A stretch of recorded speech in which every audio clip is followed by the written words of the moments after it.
Welcome to Abstract Plus. In this video, I will show you how to find large files on Windows. Search WinDIR stat. Go to their website. It's a free utility. Click Downloads and download it for your PC.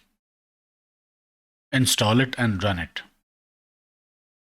This is the program's interface. Select Drive to scan and press OK. And this is the result.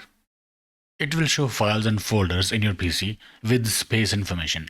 You will be able to see clearly which folder and file is taking up more space in the PC and in which drive. If you find useless files, you can browse to that location and delete that file to save a lot of space in your PC. This program has helped me clear a lot of space on my PC. You can locate a large file like this and then select in Explorer to open that file in Explorer. Make sure you know what you're doing.